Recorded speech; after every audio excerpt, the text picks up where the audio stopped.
शिलोंग की खूबसूरत वादियों में एक नया नवेला जोड़ा हनीमून पर था। मध्य प्रदेश के रीवा का राजा रघुवंशी और उसकी पत्नी सोनम। आंखों में भविष्य के लिए ढेरों सपने थे, लेकिन किसे पता था कि यह हसीन सपना एक भयानक दुस्वप्न में बदल जाएगा।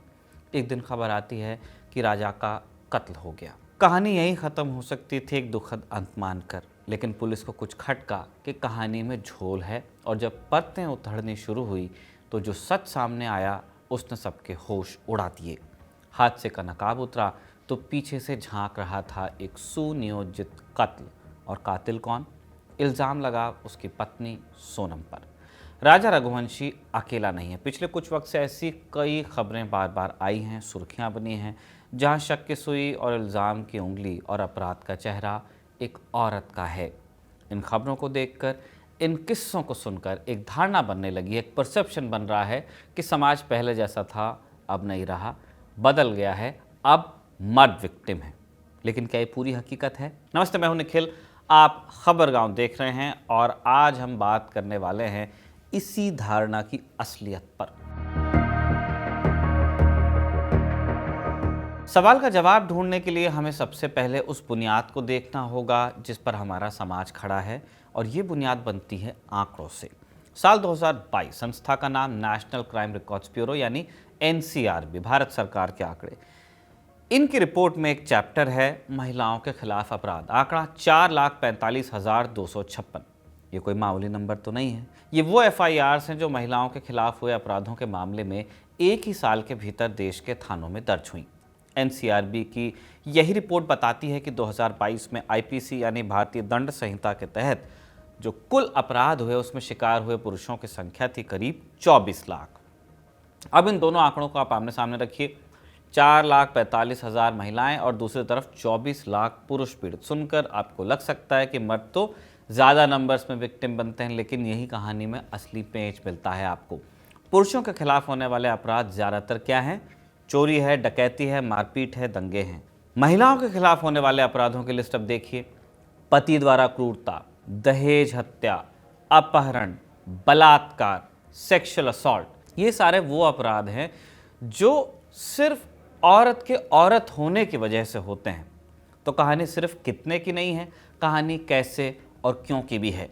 और ये क्यों सिर्फ जुर्म तक सीमित नहीं है, ये समाज की बनावट में, बराबरी के मौक़ों में भी झलकता है। मिसाल के लिए पैसे की दुनिया, नौकरी की दुनिया आप देख लीजिए। यहाँ पे भी एक सरकारी रिपोर्ट साफ करती है तस्वीर को। नाम है इसका पीरियोडिकल लेबर फोर्स सर्वे यानी PLFS। ये बताती है कि अगर 100 मर्द काम पर निकलते हैं तो उनके मुकाबले सिर्फ 37 औरतें ही काम पर जा रही हैं। और जो 37 जा भी रही हैं वो पहुँच कहाँ तक रही हैं? क्या वो उन शीशे वाले दफ्तरों में बैठ रही हैं जहाँ कॉरपोरेट की तकदीर के फैसले किए जाते हैं? डेलॉयट नाम की एक मल्टीनेशनल कंसल्टिंग फर्म जो दुनिया भर में बिजनेस ट्रेंड्स पर रिसर्च भी करती है, बताती है कि हिंदुस्तान की टॉप कंपनीज के बोर्डरूम में अगर 100 कुर्सियां हैं तो उनमें से सिर्फ 18 पर महिलाएं बैठी हैं, बाकी 82 पर मर्द हैं। नौकरी और पार के बाद आती है सबसे बड़ी सुरक्षा, संपत्ति, अपना घर, अपनी ज़मीन। और यहाँ तो हाल और भी पतला है। नेशनल फैमिली हेल्थ सर्वे 5 यानी NFHS 5 की रिपोर्ट के मुताबिक देश की 100 में से सिर्फ 43 महिलाओं के नाम पर कोई प्रॉपर्टी है, और उनमें भी ज़्यादातर का हक साझा है, अकेला नहीं है। तो तस्वीर का ये रुख क्या कहता है बताइए? ये कहता है कि जब बात शरीर पर, अस्मिता पर और सिर्फ औरत होने की वजह से होने वाले हमलों की हो तो पलड़ा एक तरफ भारी दिखता है। जब बात मौके और बराबरी की हो तो आंकड़े दूसरी तरफ झुके हुए दिखते हैं। यही वो बुनियाद है जिस पर सालों से बहस होती आई है। लेकिन जैसे हमने शुरू में कहा, अब कुछ नई कहानियां सामने तो आई हैं जो इस तस्वीर पर भी सवाल उठाती हैं। तो क्या सिक्के का कोई दूसरा पहलू भी है? एक लाइन का जवाब तो यही है कि पहलू तो है, बिल्कुल है। और ये पहलू उन कहानियों से ही बना है जिन्हें अक्सर मुख्यधारा की बहस में फुटनोट की तरह इस्तेमाल किया जाता है, जिन्हें अनसुना भी किया जाता है। चलिए उसी एनसीआरबी की रिपोर्ट पर हम वापस चलते हैं जिससे हमने शुरुआत की थी। उसी रिपोर्ट के पन्नों में एक और आंकड़ा आपको मिलेगा जिस पर अक्सर किसी की नज़र नहीं जाती। साल 2022, 968 मर्दों की हत्या हुई। और हत्या करने वाला कौन? उनकी अपनी पत्नियां या लिव इन पार्टनर्स। 968 सिर्फ आंकड़ा नहीं है, हाल की सुर्खियां इस आंकड़े को एक चेहरा भी देती हैं। जैसे दिल्ली का पांडव नगर मर्डर केस, जहां पूनम नाम की महिला ने अपने बेटे के साथ मिलकर अपने पति अंजन दास की हत्या की, शव के टुकड़े टुकड़े किए। या पश्चिम बंगाल का उलबेड़िया मर्डर है, जहां मौसमी घोष ने प्रेमी के साथ मिलकर पति की जान ली। मार्च 2025 में मुस्कान रस्तोगी ने अपने प्रेमी साहिल शुक्ला के साथ मिलकर अपने पति सौरभ की हत्या की थी। शव के टुकड़े किए, ड्रम में डालकर ऊपर से सीमेंट भर दिया था।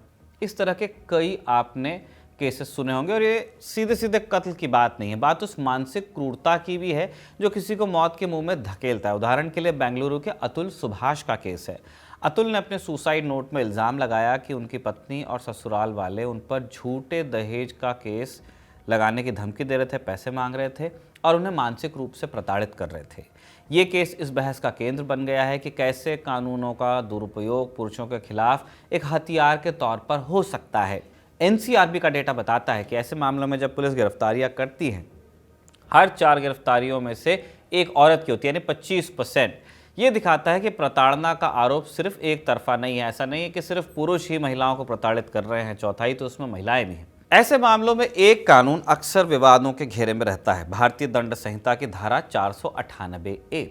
इरादा इसका बड़ा नेक था, उन औरतों को एक ढाल देना जिन्हें शादी के बाद दहेज के लिए सताया जाता है, जिनके साथ उनके अपने ही घर में क्रूरता होती थी। लेकिन इस कानून का भी एक दूसरा पहलू है। देश की सबसे बड़ी अदालत सुप्रीम कोर्ट ने इस कानून के गलत इस्तेमाल पर चिंता जताई है। 2017 के Rajesh Sharma versus state of UP case में कोर्ट ने यहां तक कह दिया कि कुछ मामलों में 498A लीगल टेररिज्म यानी कानूनी आतंकवाद का हथियार बन गया है। एक कानून जिसे औरतों का कवच कहा गया। पुरुष अधिकार कार्यकर्ता इसी कवच पर सबसे बड़े सवाल उठाते हैं। वो कहते हैं कि इसका जमकर गलत इस्तेमाल हो रहा है। इस कानून का कन्विक्शन रेट 14% के आसपास है, जिसे तुलनात्मक रूप से कम कहा जा सकता है। मेन राइट्स एक्टिविस्ट MRAs इसी बात को आधार बनाकर तर्क देते हैं कि अगर ज़्यादातर मामले झूठे नहीं होते तो ज़्यादातर मामलों में सज़ा क्यों नहीं होती। वैसे ये आर्गुमेंट्स बहुत साउंड है नहीं, क्योंकि आप बाकी क्राइम्स का भी कन्विक्शन रेट देखेंगे तो वो इससे बहुत कम निकलेगा। तब आप ये सवाल पूछ सकते हैं कि भाई अगर इतना कम कन्विक्शन रेट है तो क्या इस तरह के अपराध होते ही नहीं हैं? बहुत सारे कातिलों को भी सज़ा नहीं होती है, तो क्या कत्ल अपराध नहीं है? चलिए आंकड़ों से अब फिर चेहरों पर आते हैं। याद कीजिए साल 2015 दिल्ली, एक फेसबुक पोस्ट वायरल होती है। एक लड़की जसलीन कौर इल्ज़ाम लगाती है कि एक लड़के सरबजीत सिंह ने उसे सड़क पर छेड़ा। उसकी तस्वीर लगाकर उसे दरिंदा घोषित कर दिया जाता है। रातों रात मीडिया से लेकर सोशल मीडिया तक सरबजीत एक विलन बन जाता है। एक ट्रायल बाय मीडिया शुरू होता है, जिसमें फैसला पहले ही सुना दिया जाता है कि सरबजीत है आतताई, है ना, छेड़ रहा था लड़की को। लेकिन फिर असली ट्रायल शुरू होता है, अदालत में गवाहियां होती है, सबूत पेश होते हैं, और सालों बाद 2019 में कोर्ट अपना फैसला सुनाती है। सरबजीत बाइज्जत बरी। अदालत कहती है कि लड़की के बयान भरोसे के लायक ही नहीं, वो अपने दावों को साबित ही नहीं कर पाई। जिस लड़के को पूरे देश ने मुजरिम मान लिया टीवी पर, वो निर्दोष निकला। तो सिक्के का ये दूसरा पहलू भी उतना ही तीखा है। यहाँ भी कहानियाँ हैं, दर्द है और एक बढ़ता हुआ गुस्सा है। एक तरफ हत्या के आंकड़े हैं तो दूसरी तरफ झूठे केसों में बर्बाद होती जिंदगियाँ। अब हमारे सामने 2 तस्वीरें हैं। पहली तस्वीर जहां औरत विक्टिम है और दूसरी तस्वीर जहां मर्द विक्टिम है। दोनों ही अपनी अपनी जगह पर सच लग सकते हैं। तो फिर असली सच क्या है? इसके लिए अब हमें इन दोनों तस्वीरों को आमने सामने रखना पड़ेगा, आंकड़ों के अखाड़े में। हमने दूसरे चैप्टर में आपको बताया कि 968 पुरुषों की हत्या उनकी पत्नियों ने की। ये एक भयावह सच है। लेकिन अब इसी सिक्के का दूसरा पहलू देखिए। उसी साल यानी 2022 में, जबकि हम एनसीआरबी डेटा आपसे शेयर कर रहे हैं, कुल 8125 महिलाओं की हत्या हुई। इसमें दहेज हत्या से लेकर दूसरे तमाम कारण शामिल। तो तराजू पर रखकर देखिए, 968 पुरुष एक तरफ जिनकी कातिल पत्नियां थीं, और 8125 महिलाएं जो हिंसा का शिकार बनती अपने परिवारों के हाथ। आईपीसी की एक धारा है 354, जो अब भारतीय न्याय संहिता की धारा हो गई है 74। इस धारा के तहत सेक्सुअल असॉल्ट के मामले आते हैं। इसके तहत 2022 में 85,864 मामले दर्ज हुए, 85,000 से ज्यादा। अब पुरुषों पर हमलों का आंकड़ा आप देखिए। गंभीर चोट यानी ग्रीवियस हर्ट पहुंचाने के मामलों में करीब 1,57,000 पुरुष पीड़ित थे। यहाँ पुरुषों का आंकड़ा ज़्यादा दिखता है, लेकिन फिर वही सवाल जो हमने पहले आपसे डिस्कस किया था कि अपराध की नीयत क्या थी। पुरुषों पर ज़्यादातर हमले आपसी रंजिश, लड़ाई झगड़े वगैरह का नतीजा होते हैं, जबकि धारा 354 के मामले में महिला को महिला होने के चलते निशाना बनाया गया, तभी दर्ज ही हो पाती है वो। अपहरण के मामले में तस्वीर और ज़्यादा साफ है। साल 2022 में 22,669 पुरुषों और लड़कों का अपहरण हुआ। उसी साल 84,888 महिलाओं और लड़कियों को अगवा किया गया, करीब करीब 4 गुना। ये आंकड़े क्या दिखाते हैं? साफ साफ दिखाते हैं, बिना लाग लपेट के एक बात कहते हैं कि जब हम सिर्फ संख्या, पैमाने और व्यापकता की बात करते हैं तो महिलाओं के खिलाफ होने वाले अपराध आज भी कहीं ज्यादा बड़ी समस्या है। लेकिन, और ये लेकिन बहुत जरूरी लेकिन है, इसका मतलब ये कतई नहीं कि पुरुषों के खिलाफ हो रहे अपराध या झूठे केसेस की कहानियां वास्तविक नहीं है या गंभीर नहीं है। 100% सच हैं वो भी। तो सच ये है कि दो सच एक साथ मौजूद हैं, लेकिन सवाल ये कि जब एक औरत अपराध करती है तो वो समाज के लिए इतनी बड़ी खबर, इतना बड़ा तमाशा क्यों बन जाती है फिर? इसका जवाब आंकड़ों से ज़्यादा हमारे और आपके दिमाग से मिलेगा आपको। समाज की सालों पुरानी बनावट में छिपा हुआ है, हमारी कंडीशनिंग में छिपा हुआ है। इंसानी दिमाग एक पैटर्न खोजने वाली मशीन है बेसिकली। हम हर चीज़ में एक पैटर्न ढूंढते हैं। जैसे सूरज पूरब से उगता ही एक पैटर्न है, जिस दिन पश्चिम से उगेगा क़यामत का दिन हमने लिख दिया अपने किताबों में, सबसे बड़ी खबर वही होगी तब। अब इसी को अपराध की दुनिया पर लागू आप कीजिए। दशकों से, सदियों से हमने एक पैटर्न देखा फिल्मों में, कहानियों में और असल ज़िंदगी से आने वाली खबरों में कि ताकतवर, आक्रामक और हिंसा करने वाला पुरुष होता है और पीड़ित, कमज़ोर और सहने वाली होती है औरत। ये पैटर्न हमारे दिमाग में पत्थर की लकीर की तरह खिंच गया है और इसीलिए जब कोई पुरुष हिंसा करता है तो हमें दुख होता है, गुस्सा आता है, लेकिन आश्चर्य हमें नहीं होता क्योंकि वो उस स्थापित पैटर्न का ही एक हिस्सा है। लेकिन जब एक औरत हिंसा करती है, जब वो साजिश रचती है, जब वो कत्ल करती है, तो ये पैटर्न टूटता है। हमारा दिमाग दुखी होता है, व्यथित होता है, लेकिन उससे ज़्यादा हम चौंकते हैं कि इसने कैसे कर दिया, माता ने कैसे कर दिया, बहन ने कैसे कर दिया, बीवी ने कैसे कर दिया। हमारे दिमाग में एक एक्सेप्शन, एक अपवाद की तरह बात आती है और यही अपवाद खबर को बड़ा बनाता है, मसालेदार बनाता है, तमाशा बनाता है। इसका सबसे बड़ा उदाहरण 2020 में अभिनेता सुशांत सिंह राजपूत की मौत के बाद का घटनाक्रम है। बिहार इलेक्शंस के लिए हवा बनाने के चक्कर में सुशांत की मौत के बाद उनकी तत्कालीन गर्लफ्रेंड और अभिनेत्री रिया चक्रवर्ती पर गंभीर इल्ज़ाम लगे और वो केस बंद नहीं होने दिया जा रहा था, जबकि कुछ मिल नहीं रहा था, नहीं आज तक मिला भी है। लेकिन वही है, तब चुनाव आने वाले थे तो उसमें घासलेट डाल के लोग हवा देते थे। ट्रायल बाय मीडिया का सबसे वाहियात उदाहरण है इन दिनों का। कई न्यूज़ चैनल्स और सोशल मीडिया पर रिया के खिलाफ मुहिम चली, चुड़ैल कहा गया, गोल्ड डिगर बुलाया गया उनको। ये जुनून इसलिए बना क्योंकि यहाँ आरोपों के केंद्र में एक औरत थी जो समाज के बनाए प्रेमिका के खांचे में फिट नहीं हो रही थी कि खा गई सुशांत को। सीबीआई, ईडी और एनसीबी जैसी तीन एजेंसीज ने जांच की, लेकिन अंत पर रिया पर लगे सारे आरोप खारिज हुए। जब एक औरत अपराध के घेरे में आती है तो सिर्फ कानून नहीं बल्कि समाज के मानसिक पैटर्न को भी तोड़ती है और इसीलिए उसकी कहानी एक राष्ट्रीय तमाशा बन जाती है। वैसे यहाँ पे औरत होने के साथ साथ रिया से एक गलती ये भी हुई थी कि उनकी ज़िंदगी में कोई ऐसा व्यक्ति था जो बिहार इलेक्शंस के पहले इस दुनिया में नहीं रहा। वैसे ये बात पैटर्न टूटने की बात भी नहीं है, ये उस छवि के टूटने की भी बात है जो हम लगातार कर रहे हैं, जो हमने औरत को दी है, माँ की, बहन की, देवी की, देखभाल करने वाली है ना, केयर गिवर्स हैं, ममता की मूरत है। हमारी पूरी कंडीशनिंग औरत को हिंसा से दूर ही रखती है और हम ये मानने को तैयार नहीं होते हैं कि एक औरत भी क्रूर हो सकती है, उतनी ही क्रूर हो सकती है जितना कि कोई मर्द। और जब कोई घटना हमें मानने पर मजबूर करती है तो वह हमें अंदर तक हिलाती है और हम उस औरत में किसी दूसरे ग्रह का प्राणी देखने लगते हैं। औरत बनाम मर्द की ये बहस कुछ नई फॉल्ट लाइंस पे पैदा कर रही है। सबसे पहले दरार दिखती है कानून की किताबों में। एक तरफ वो कानून है जो औरतों को बचाने के लिए बने, जैसे दहेज वाला कानून है ना, दहेज हत्या से जुड़ा 498 वगैरह, घरेलू हिंसा से जुड़ा कानून।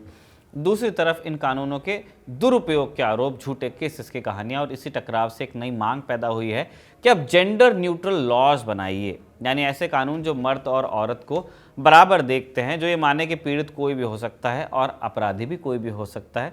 और ये मांग आज MRAs यानी मैन राइट एक्टिविस्ट जो समूह हैं उनकी सबसे बड़ी मांग है और नारीवादी समूह इसका विरोध करते हैं। उनका तर्क है कि समाज में जब तक औरत और मर्द बराबर नहीं हो जाते तब तक कानून कैसे बराबर हो सकता है। ये बहस आज देश की सबसे बड़ी कानूनी बहसों में से एक है। ज़्यादातर जिल्टेड लवर्स आपको इसी तरह की बातें करते मिलेंगे। ये कानूनी लड़ाई अब सड़कों पर और सोशल मीडिया पर लड़ी जा रही है। एक तरफ है MRA जो हर उस केस को ज़ोर शोर से उठाते हैं जहां एक मर्द शिकार होता है, हैशटैग चलाते हैं, प्रदर्शन करते हैं। दूसरी तरफ फेमिनिस्ट समूह है जो महिलाओं के खिलाफ होने वाले लाखों अपराधों की याद दिलाते हैं वो कहते हैं कि कुछ झूठे केसेस की आड़ में उस बड़ी हकीकत को नज़रअंदाज नहीं किया जा सकता कि एक्चुअली समाज में रिसीविंग एंड पर कौन है। नतीजा क्या है? एक भयानक पोलराइजेशन, ध्रुवीकरण, दो खेमों में बटा समाज।